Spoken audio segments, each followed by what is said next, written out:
Continuamos entonces con nuestro curso de moral fundamental con el manual de Tomás Trigo. Ya estamos en el tema 3, elegidos en Cristo. Esta es la segunda parte.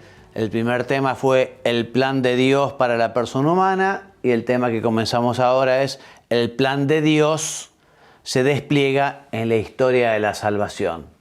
Y comienza el manual contando justamente esto, ¿no? Que después de ver el proyecto de Dios para nosotros y antes de estudiar cómo debe ser nuestra respuesta, es necesario recordar cómo se desarrolla este proyecto en la historia de la salvación, o sea, en la historia del hombre, desde su creación, su caída, la llamada de Dios que hace, digamos, a la alianza, la venida de Jesús, la redención, en fin, vamos a ver es un poco la historia de la salvación, la historia del hombre desde su creación hasta la actualidad, ¿no? ¿Y esto por qué? Y bueno, porque la respuesta del hombre actual a la llamada de Dios es la respuesta de una persona que ha sido creada por amor y para amar, ha sido elevada a la gracia con la venida de Jesús, ¿no? Y bueno, elevada a la gracia cuando se creó, caída por el pecado, bueno, y redimida, recuperada esa gracia con la venida de nuestro Señor, ¿no? Entonces, por eso es la respuesta de una persona que vive después de la Pascua de Cristo en la iglesia. Como decimos en el pregón pascual todas las semanas, o Felix culpa, ¿no? O Felix culpa que nos dio tan gran Redentor. Efectivamente, el pecado original fue un auténtico drama. Ya veremos cómo el hombre efectivamente quedó muy deteriorado espiritualmente, cómo la creación se ve resentida. Pero bueno, Dios no dejó al hombre solo, sino que justamente le prometió una redención, le prometió un salvador, en fin. Comencemos entonces. El hombre en el paraíso. Dios no tenía obligación de crear nada, Dios no tenía obligación de crear a nadie, nos creó por su bondad, por su misericordia, hizo al hombre a su imagen y semejanza, lo creó varón y mujer, ¿no? Y el hombre es justamente carne, nos dice la Escritura, que tomó barro de la tierra, sopló o insufló en sus narices el aliento de vida y se convirtió en un ser vivo, ¿no? Bueno, por esta razón el hombre es cuerpo y alma. El hombre se diferencia esencialmente del resto de la creación. El hombre es el rey de la creación. Es muy diferente al resto de los animales, ni hablar de los vegetales o los minerales, ¿no? Y esta imagen, imago Dei, que es el hombre, justamente es por su espiritualidad, porque tiene un alma, y además un alma que está destinada a una vida eterna, para siempre, para siempre, para siempre. El hombre como tal sale de las manos de Dios, es bueno, vive en amistad con su Creador, en armonía consigo mismo y con la creación. Pero como recordamos, Adán y Eva fueron tentados. Vivían en un lugar maravilloso, gozaban de esa gracia santificante, de esa gracia divina que los hacía especialmente cercanos al Señor. Estaban totalmente libres del sufrimiento, de la muerte, el sufrimiento, el sudor de la frente. Bueno, viene justamente después del pecado original, después de esa caída, después de esa tentación, ¿no? El hombre tenía absoluto dominio del mundo, que no le era hostil. También tenía un gran dominio sobre sí mismo. Bueno, todo esto, tristemente, con el pecado original se pierde. No absolutamente, pero se pierde mucho, ¿no? El hombre estaba íntegro y ordenado en todo su ser por estar libre de esa triple concupiscencia de la que nos habla también San Juan, ¿no? El deseo de la carne, ¿no? Lo que es el desorden de la sexualidad, el deseo de los ojos, todo lo que tiene que ver también con el deseo desordenado de los bienes creados, el deseo desordenado de la propia fama, ¿no? Igual que justamente la soberbia de la vida, la vanagloria. El Señor tomó al hombre y lo colocó en el jardín de Edén para que lo trabajara, lo guardara, lo hizo dueño. Se manifiesta un poco esa superioridad porque Dios también le da al hombre el deber o la tarea de darle nombre a las cosas, a los animales, ¿no? Y ese dar el nombre manifiesta el dominio, ¿no? Como los padres dan nombre a sus hijos, ¿no? Entonces Dios les concedió a los hombres ese poder de participar inteligente y libremente en su providencia, en esa labor de la creación que, bueno, no terminó con el pecado original, sino que el hombre también en la actualidad sigue siendo un colaborador de Dios en la obra de la creación. Dios se sigue valiendo de causas segundas, ¿no? Para continuar esa creación, para continuar también con su gobierno, gobierno en la tierra, que esa es su divina providencia. Entonces llega el pecado original, ¿no? Dios le había dado un mandamiento a Adán y Eva, le dice: el Señor Dios impuso al hombre este mandamiento: de todos los árboles del jardín podrás comer, pero del árbol del conocimiento del bien y del mal no comerás, porque el día que comas de él morirás, ¿no? Entonces, esto nos manifiesta que efectivamente el hombre era libre y tenía grandes posibilidades, porque además tenía los dones preternaturales, ¿no? Pero también tenía algunos límites. El hombre no era el dueño de la creación, ni el hombre, digamos, daba las propias leyes o se daba sus propias leyes, ¿no? De hecho, Veritatis Splendor, que es un documento del Papa San Juan Pablo II, nos dice que justamente la libertad del hombre no es ilimitada. Está llamada a aceptar la ley moral que Dios le ha dado, ¿no? Y el poder de decir sobre el bien y el mal no pertenece al hombre, sino es Dios el que nos dice qué es lo que está bien y qué es lo que está mal. La libertad encuentra su verdadera y plena realización en la aceptación de esa voluntad de Dios, porque solo Él conoce lo que es bueno para el hombre. Entonces el hombre desobedece a Dios. No es que haya habido, digamos, una manzana y una víbora, digamos. Lo que se dice en la Biblia es algo cierto, es algo verdadero, es algo que ocurrió, pero explicado de una manera didáctica, de una manera pedagógica, de una manera catequética. O sea que el hombre, por soberbia, rechaza a Dios, ¿no? Desconfió de él, se dejó llevar por lo que le dijo la serpiente: no, Dios no te permite comer de ese fruto porque vas a ser igual a Dios, vas a ser igual a Dios, ¿no? Entonces el hombre, justamente por soberbia, se cree también el dueño de las leyes, se quiere hacer, bueno, y rechaza, digamos, ese amor de Dios, ese mandato de Dios, ¿no? Seréis como Dios, conocedores del bien y del mal, le dice el demonio. Y por esa seducción, el hombre quiso hacerse como Dios, pero sin Dios, y antes que Dios, y no según Dios, porque podemos nosotros ser dioses, pero por participación. Estamos llamados a ser Cristo, pero Cristos en Jesús, Cristos en el Hijo, ¿no? No por participación. Es una gran invitación, ya la veremos también en esta clase hoy, ¿no? O sea, el diablo le propone a Adán y Eva, para conseguir esa meta, el camino de la soberbia, el camino de la desobediencia a Dios, el camino del rechazo a Dios, y eso niega la propia estructura de nuestro ser persona, que está hecho para la entrega, para la donación, para la generosidad, y con la soberbia se mete el egoísmo, con la desobediencia también el hombre se cierra sobre sí mismo. ¿Qué consecuencias tiene el pecado original? Muchas y muy diversas, ¿no? Pero la más importante es que nos aparta de la amistad con Dios, entra la muerte, entra el dolor, ¿no? Y todas las consecuencias que seguiremos viendo son muy importantes para la teología moral, porque justamente la teología moral estudia cómo actúa el hombre, cómo actúa, ¿no? Y efectivamente, ya después del pecado original, el hombre quedó como inclinado hacia el pecado, no perdió totalmente la libertad, pero queda inclinado hacia el pecado. Incluso el mundo al hombre ya le es hostil, ¿no? Entonces la teología moral tiene que saber o tiene que contar con esta situación real que es justamente después del pecado. Bien, por ejemplo, los nudistas, ¿no? Los nudistas yo digo, estos hombres piensan que el hombre no tiene pecado original. Después del pecado original, justamente, vino la concupiscencia de la carne. Dice en la Sagrada Escritura que estaban desnudos Adán y Eva en el paraíso, porque no tenían concupiscencia, no tenían desorden, no tenían esa atracción sexual desordenada. Y cuando pecaron, se vieron desnudos y se taparon, cuenta el libro del Génesis, con hojas, ¿no? En fin.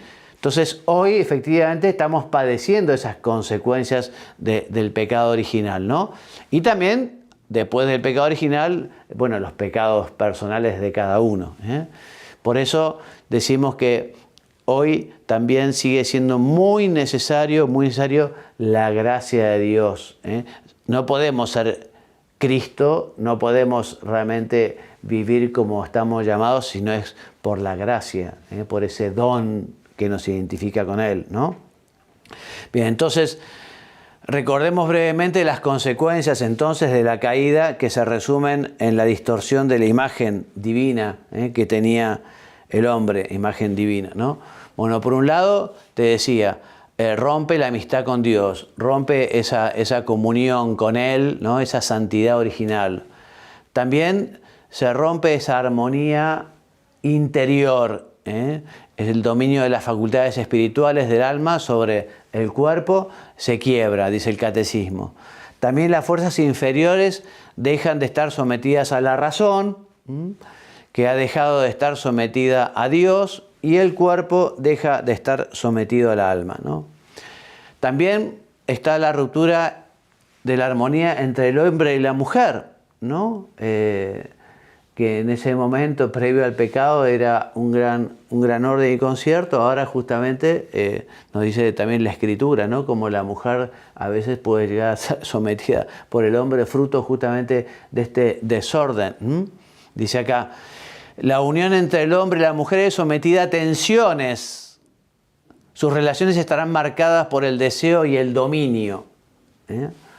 Bueno, también decíamos hay una ruptura de la armonía del hombre con la creación. Dice la Escritura que bueno, el niño que mete la mano en la cueva donde está la cobra, la víbora, bueno, antes del pecado original podían convivir perfectamente la víbora, digamos, con el niño, por decirlo de alguna manera, ¿no? Bueno, después del pecado original ya no, Esa armonía con la creación se rompe, la creación visible se hace para el hombre extraña, hostil, ¿no? A causa del hombre la creación es sometida a la servidumbre de la corrupción.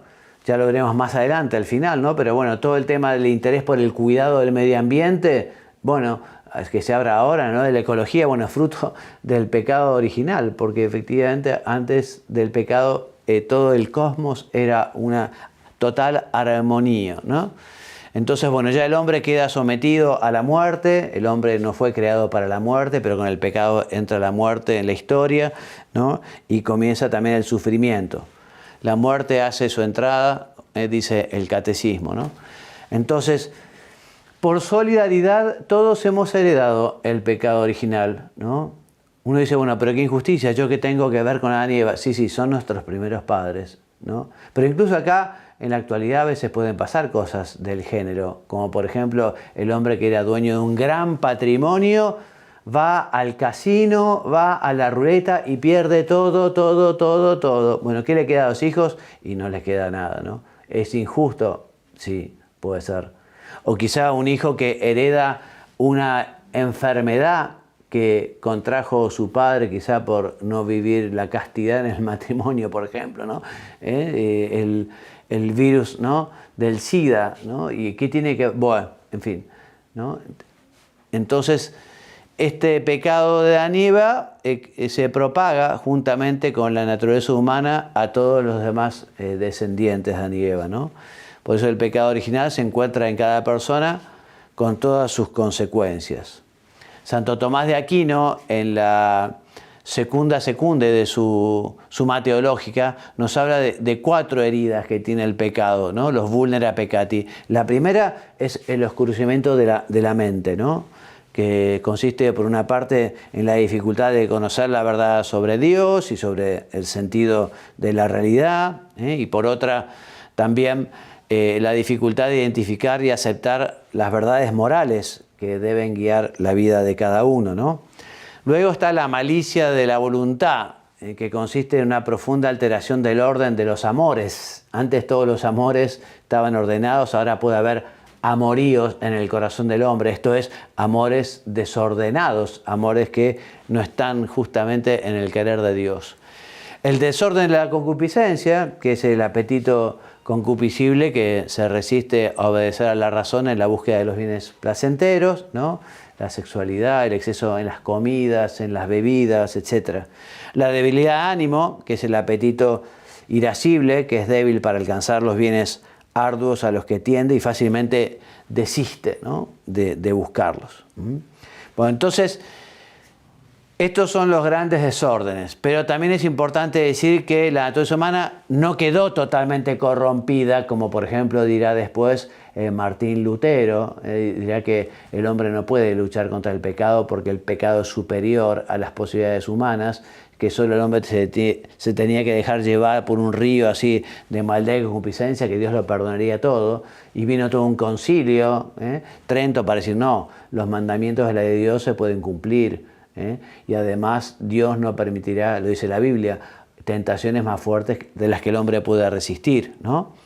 Entonces no está totalmente corrompida, lo que está es herida, está herida en sus propias fuerzas naturales y sometida a la ignorancia, al sufrimiento, al imperio de la muerte, está inclinada al pecado, esta inclinación al pecado se llama concupiscencia, ¿no? También estas heridas del pecado original se agudizan con los pecados personales, ¿no? El pecado original es un pecado heredado, no es un pecado que uno haya cometido, ¿no? Pero también justamente los pecados personales oscurece el dominio sobre uno mismo, sobre los sentimientos y afectos, y se hace cada vez más difícil la lucha por vivir la santidad, por buscar la verdad, por hacer el bien. Recordemos, no perdió totalmente la libertad el hombre, después del pecado original, no la perdió. La libertad como capacidad de obrar el bien se debilita, pero el hombre sigue siendo libre.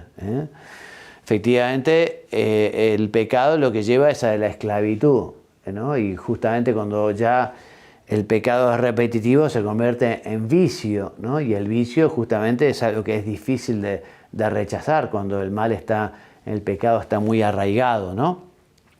Sin embargo, volvemos a repetir y está subrayado, la persona no pierde su libertad, no pierde.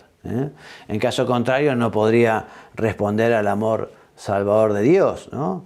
El pecado original y los pecados personales han hecho de la persona humana una criatura que necesita ser salvada, necesita. Y bueno, el bueno de Dios, antes de echar a Adán y Eva del paraíso, ya les promete justamente un redentor, un salvador, un perdón. Esa promesa. No, el mal, digamos, el demonio venció esa batalla, pero no va a vencer nunca la guerra, por decirlo de alguna manera, ¿no? Porque justamente Dios no abandona al hombre, le anuncia la victoria final sobre el mal. Este pasaje en el cual se narra este deseo de Dios y esta promesa se llama protoevangelio, ¿no? Como primer evangelio ya se anuncia un Mesías, un Salvador, un nuevo Adán, que justamente salvará a la humanidad, ¿no? Así como por la desobediencia de un hombre vino el pecado, por la obediencia de Jesús viene la salvación. Así como de un árbol también vino el pecado, el árbol del fruto perdido, por el árbol de la cruz vendrá la salvación. Así como una mujer que tentó a Adán, vino el pecado, también por una mujer, ¿no? Que lo anuncia el protoevangelio, la nueva Eva, la preservada de pecado, será la Santísima Virgen María, ¿no? Entonces, a lo largo de la historia de la salvación, Dios va estableciendo alianzas con el hombre, ¿no? Alianzas entendidas como un pacto, un compromiso, ¿no? Con Abraham especialmente, yo seré tu Dios, tú serás mi pueblo, por lo tanto a mí solo me adorarás, pero yo como tu Dios te acompañaré, te daré. Entonces, el Señor, digamos, después del pecado original no rompió el diálogo con el hombre, no rompió la comunicación, continuó justamente queriéndolo llevar para prepararlo para la restauración que hará Jesucristo cuando venga y su redención, ¿no? Dios se compromete a ser como un padre para su pueblo y al pueblo se compromete a guardar las leyes de Dios. Con Noé, una primera alianza, ¿no? Se estaban portando tan mal los hombres que, bueno, vino el diluvio universal. Con Abraham, esa alianza, tú harás un pueblo que será numeroso como las estrellas del cielo, como las arenas del mar, ¿no? Ese pueblo de Abraham que le promete la tierra prometida. Luego Moisés, cuando ese pueblo estaba sojuzgado por los egipcios, tiene la misión de sacarlo de Egipto, a Moisés le da las tablas de la ley, y luego van viniendo diversos profetas que van recordando al pueblo esa obligación de conservar, de cuidar la alianza y de seguir esperando al Mesías, al prometido, ¿no? Los profetas hablaban justamente en momentos difíciles porque justamente el pueblo se había apartado de Dios, había buscado otros dioses, había dejado la alianza, ¿no? Y la plenitud de los tiempos es justamente la venida de Jesucristo. La venida de Jesucristo, que se hizo hombre como nosotros, que vino para redimirnos, vino para salvarnos. La encarnación del Verbo. El Verbo, segunda persona de la Santísima Trinidad, ¿no? Es quien se encarna en las entrañas purísimas de la Santísima Virgen María y quien nos va a redimir, quien nos va a salvar, ¿no? Entonces, con la encarnación del Verbo, Dios sale al encuentro del hombre para salvarlo, tal como se los había prometido a Adán y Eva y tal como se lo había prometido al pueblo elegido, ¿no? Y justamente ofrecer de vuelta su amistad, o sea, una reparación. La reparación fue la reparación necesaria de alguien que tuviera la dignidad de Dios, porque a quien se rechazó y a quien se deseó fue a Dios. Entonces, ¿quién podía pedir perdón en representación de los hombres? Bueno, alguien que es Dios, ¿no? Y que también es hombre. Entonces Jesús, hombre, Jesús, Dios, toma los pecados de los hombres para, con su justamente dignidad, veamos, si viene un presidente de una república extranjera a la Argentina y un ciudadano lo insulta, le pega o le tira algo, bueno, será el mismo presidente de la república quien busque la reparación porque tiene la misma dignidad, ¿no? Bueno, el hombre había ofendido nada más ni nada menos que a Dios, a Dios. Entonces, bueno, ¿quién podía pedir perdón? Y por eso se hizo hombre, el Hijo de Dios, para que efectivamente la segunda persona de la Santísima Trinidad, el Verbo, fuera quien pidiera perdón por los pecados de los hombres. Como dice Efesios 2, pero Dios, que es rico en misericordia, por el gran amor que nos amó, aunque estábamos muertos por nuestros pecados, nos dio la vida por Cristo. Por la gracia habéis sido salvados con Él. Y nos resucitó y nos hizo sentar en los cielos por Cristo Jesús. Porque gracias a la redención el hombre volvió a recuperar la posibilidad de la vida eterna, la posibilidad de ir al cielo, la posibilidad de salvación. Después del pecado original habían quedado cerradas las puertas del cielo y los justos justamente no podían acceder a la bienaventuranza eterna. Cuando murió Jesús y descendió a los infiernos es en realidad el seno de Abraham. Entonces fue a buscarlo a San José, bueno, y a todos los santos, ya para llevarlos al cielo, al gozo de Dios, a la visión beatífica, ¿no? La salvación del hombre por Cristo se realiza con la encarnación, con su vida, con su pasión, con su muerte y su resurrección. De modo especial con su muerte en la cruz, Cristo asume como hombre el pecado del hombre y se ofrece como sacerdote, mediador entre Dios y los hombres, asimismo también como víctima para ese sacrificio redentor.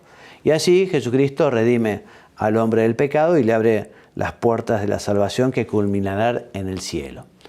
De esta manera, Dios hace posible que el hombre alcance el fin para el que había sido creado. Había sido creado justamente para ser hijo en el Hijo, ser otro Cristo, ser santo por amor. Y con la redención, Cristo nos da esa posibilidad de ser nuevas criaturas, con la gracia de Dios, con el perdón de Dios, con la ayuda de Dios, hijos de Dios por la gracia, hijos de Dios en Cristo. Y es el Espíritu Santo, que es la tercera persona de la Santísima Trinidad, quien justamente intercede o nos da la gracia, o quien está llamado a santificar a los hombres, ¿no?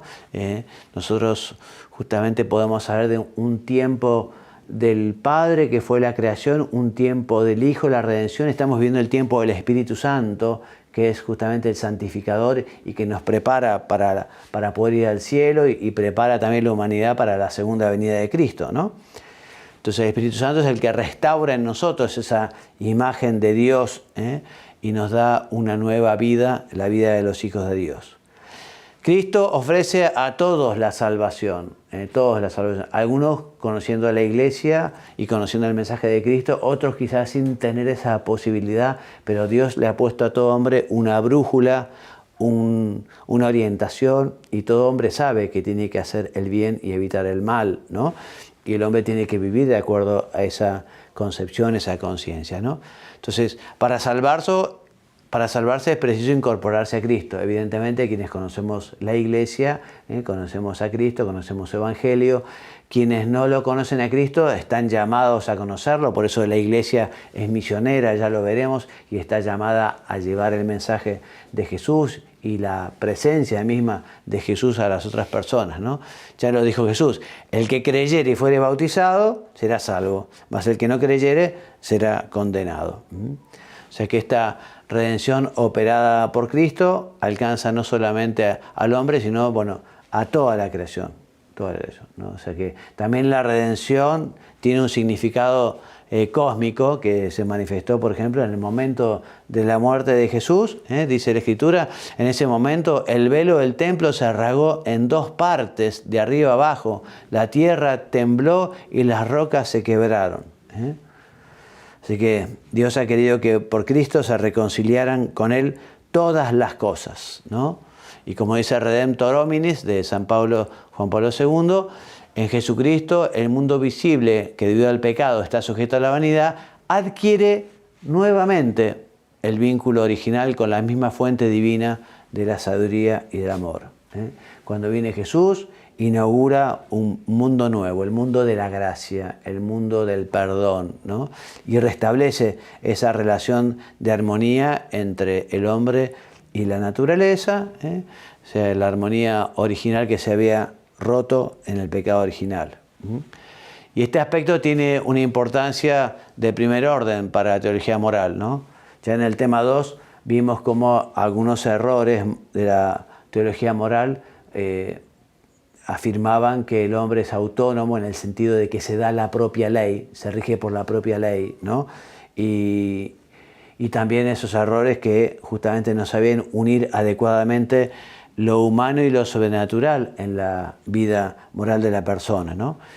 Entonces, bueno, estas líneas teológicas a lo largo de la historia fracasaron, al menos en parte, por esta dificultad de no poder darse cuenta cómo la gracia no sustituye la naturaleza, la gracia eleva la naturaleza, pero así como el pecado no corrompió totalmente al hombre y no pierde la libertad, tampoco el hombre con la gracia pierde la libertad, sigue siendo libre para elegir, para optar. Por eso la moral cristiana busca la perfección, la santidad, la identificación con Cristo, y exige justamente al hombre responder a esa invitación, a ese llamado, ¿no? A identificarse con Cristo, ¿no? Y por lo tanto continuar con la misión de Cristo. Todo cristiano está llamado a ser Cristo mismo, Cristo que pasa, ¿no?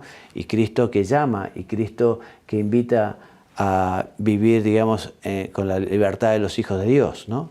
Para eso nos dejó la Iglesia. La Iglesia, que es de Jesús, está llamada justamente a seguir con el mensaje de Jesús. La Iglesia no fue una buena idea de los apóstoles que dijeron: bueno, ¿qué vamos a hacer ahora que se fue Cristo? Hagamos una sociedad, le llamamos Iglesia. Podía haber sido, pero no fue así. Cristo mismo, durante toda su vida, y en algunos momentos así muy especialmente, dejó, ¿no?, estructurada la Iglesia, especialmente con los sacramentos y con Pedro como cabeza de la Iglesia, ¿no? Entonces, ¿Cómo se realiza ahora la comunión entre el hombre y Dios? Entonces, mediante esa convocación, que eso quiere decir iglesia, convocación que hace la iglesia a todos a ser Cristo, ¿no? Por eso dice el catecismo, ¿no? Incluso podemos decir que el mundo fue creado en orden a la iglesia, ¿no? Y que Cristo realiza el plan de salvación de su Padre y para ello inaugura el reino de los cielos en la tierra. La iglesia está llamada a que el reino de los cielos ya se viva aquí en la tierra. Un reino de paz, un reino de verdad, un reino de caridad, un reino de solidaridad, etcétera, etcétera, etcétera.